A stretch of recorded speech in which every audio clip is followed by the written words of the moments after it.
joined to each other, and they form big tube, which we call like a, guys, simple mathematics.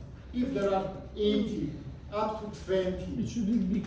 ducts, if 2-3 will be connected, approximately 7-8 finally, we will have sinuses. Let's draw these sinuses. Let's say 2-3, I will draw it to each other, and we'll draw big tube. For example, like this. Okay?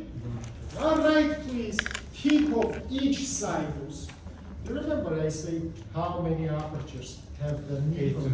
I say 7, 8. Let's say tip of each sinus separately open on the tip of the nipple, and it forms porus lactiferus. Lactiferous aperture. That's why we describe lactiferous duct, lactiferous sinus, and finally lactiferous aperture. Porus lactiferous. Open the brackets and write please. These structures, duct, sinus, and porus, we call milk evacuational system. Where does the milk storage? Stored milk. Storage, yes. Storage. It doesn't have any storage, right? Milk is located inside. Milk is originated inside of your lobes. Yeah. From lobes, it is come into the ducts. From ducts, it is come to the sinuses. From sinuses, it goes. Even sometimes females in the last semester of the pregnancy or during lactation will tell you that simultaneously milk can come to outside because Evacuation. of high pressure. But of course, much more better it is evacuated. That's like if milk is stored 1 or more days inside of the gland, it can give the problem which you call acute mastitis, inflammation of the gland. Milk should be evacuated. We don't have the sacs to storage the milk inside of the body. Milk should be eaten. That's how we, for example, suggest the females to make the feeding of child. Firstly, from one breast to completely empty milk, and only after from another breast. Because if half of the milk will be live inside of the breast, it can be great environment for the microbes. So milk should be productive and should be removed. Even if the child doesn't eat so much, you will remove it. In the bottle, I don't know, or just to remove. Because then it is kept inside of the breast. Again, I tell you, it can be a reason of it. Don't forget that child during eating of milk damage the areola and nipple region. On the inside of oral cavity of the child, there are huge amount of the microbes. So of course, mother should clean and wash this region after any feeding, using some not so strong, but anyhow antiseptics. Yeah, but if you use antiseptics, of course, before the feeding of child, you again should wash it.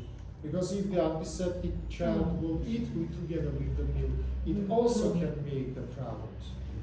That's why these hygienical procedures is very important to prevent formation of acute mastitis. Then we will speak about surgery of the breast region. We will specially speak about this problem and how to treat this problem. Remember it, for the males, as I say, your superficial fascia has only one. Specifically, it forms the capsule of the platysma muscle. Let's continue. Next layer number 4. It is proper fascia. It is proper fascia. Right, please. Proper fascia in the thorax region has 2 layers, superficial and deep. Superficial and deep. That's not so visible here. But anyhow, look at it here. This is proper fascia. Proper fascia covers muscles. Proper fascia forms the capsule for the muscles. And this is exactly superficial layer of proper fascia. Right, please. We call it fascia pectoralis. What is the function of it? It forms the capsule for biggest muscle, musculus pectoralis major. Now look, musculus pectoralis major we removed, and you can see the minor pectoral muscle. Again, you can see transparent fascia. This is deep layer of proper fish. Right, please. We call it fascia clavipectoralis. Clavipectoralis. Open the brackets right. It forms the capsule for pectoralis minor muscle and subclavian muscle. Let's say clavipectoralis. But we need attention. For females, right, please, between superficial fascia, which is for the capsule, and proper fascia, which is cover the muscles, there are very important loose connective tissue space.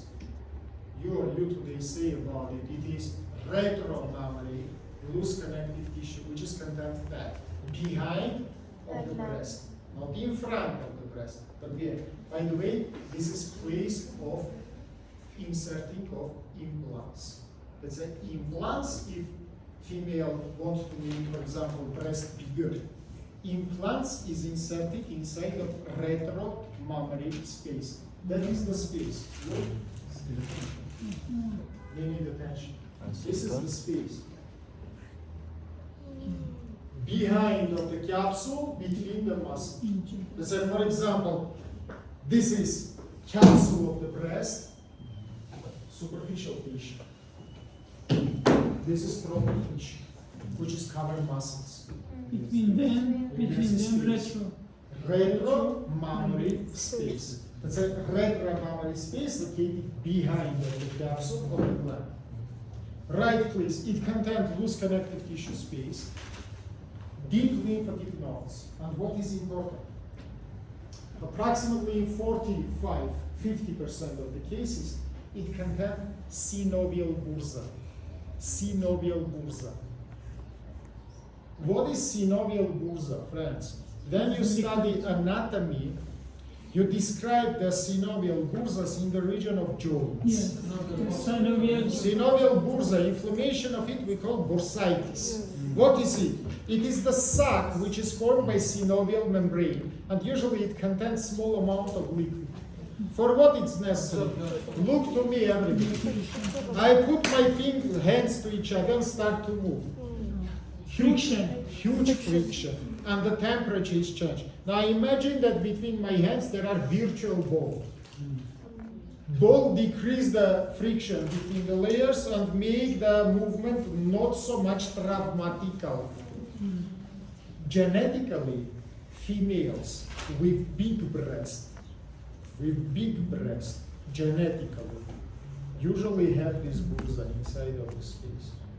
To not make traumatization, because look, I say skin is unmovable, but for example, mother give the different position for the breast for feeding of the child. Let's say if here will not be this synovial bursa, big breast will press muscles, and any movement here can make the trauma. Let's say usually, but it is confuse our rentgenologists. Sometimes they make X-ray and see the volumetric process inside of the retromammary. They think it is tumor.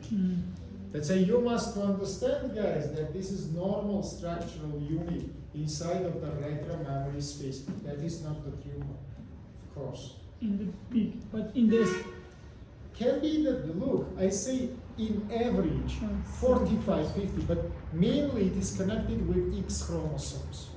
It is determined with X chromosomes. Let's say females who genetically have, person can have genetically big breast, yeah? Usually they have this synovial bursa inside of the space, which we described. Right, last topic which I will give you today, and my time is just finished. Lymphatical system of the breast. Why I especially attract your attention into the breast lymphatic system? I told you, huge importance in case of the spreading of cancers, breast cancers. Right, please. Breast has two lymphatic systems, superficial and deep. Superficial located in subcutaneous fatty tissue. It is collected 50% of lymph from superficial parts of the breast, health, 50%. And all these lymph drain into lymphatic nodes, which I showed before. We call it medial axillary. In axillary region, we have 5 group of lymphatic nodes. This is exactly medial. By the way, if there are cancer, malignant, and you remove the breast, make so-called mastectomy. Usually you must remove these lymphatic nodes also. But if you will remove lateral group of the lymphatic nodes, which is located near the biceps, you will make elephantism of upper extremity. I told about it. As I remember, please, medial group of lymphatic nodes in case of the cancer removed together with the breast. That's a medial group. It is located in your thoracic wall. That's I remember, please, again I say, first lymphatic system, we call superficial. It's located in fatty tissue. It is drain half, 50% of all lymph. Right, please, second system, we call intraglandular or deep lymphatic system. It's logical, yeah, it also drain 50%. But it is provided the lymph in different places. Right, please. To describe drainage of deep lymphatic system,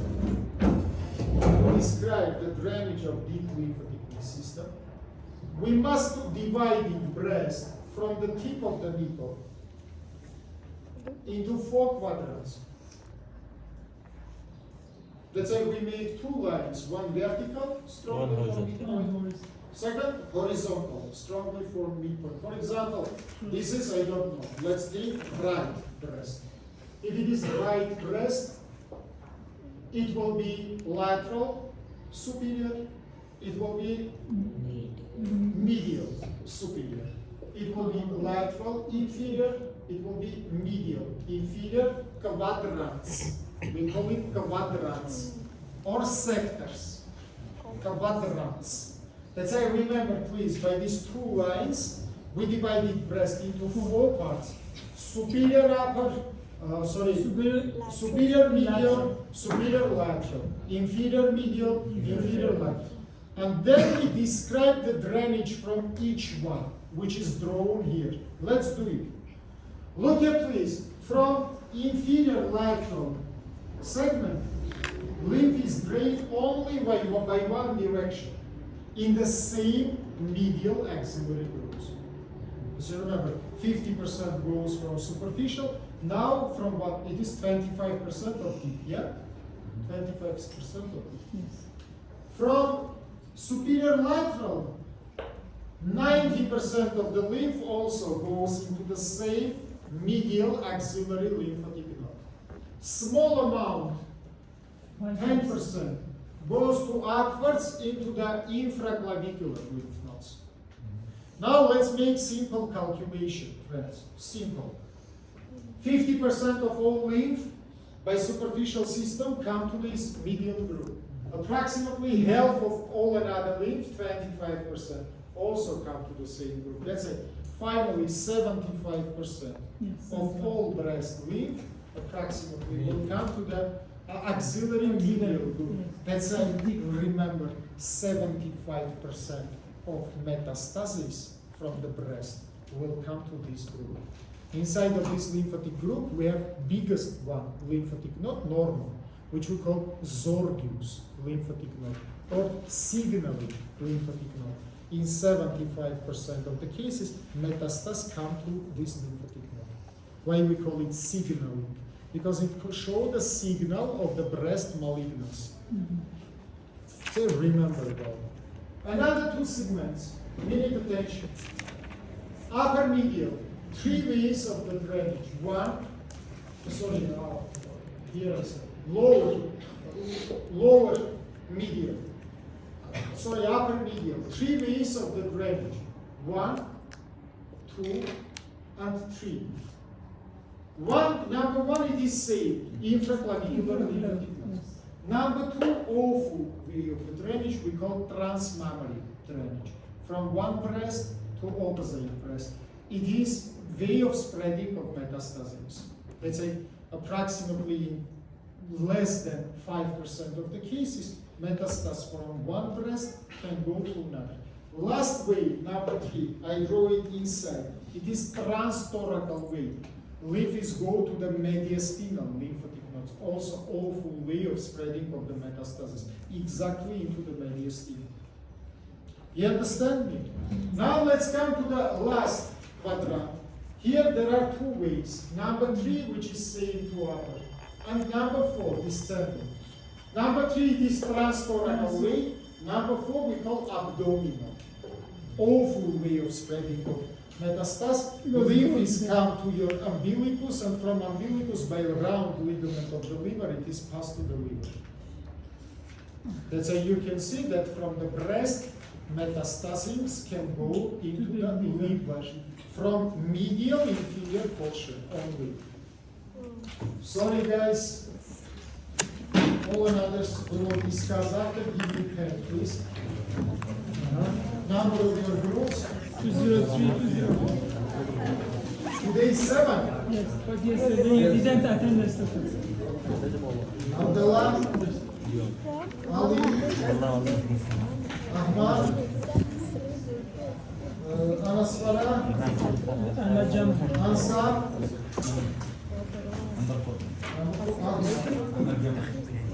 Who Ahmed? yeah.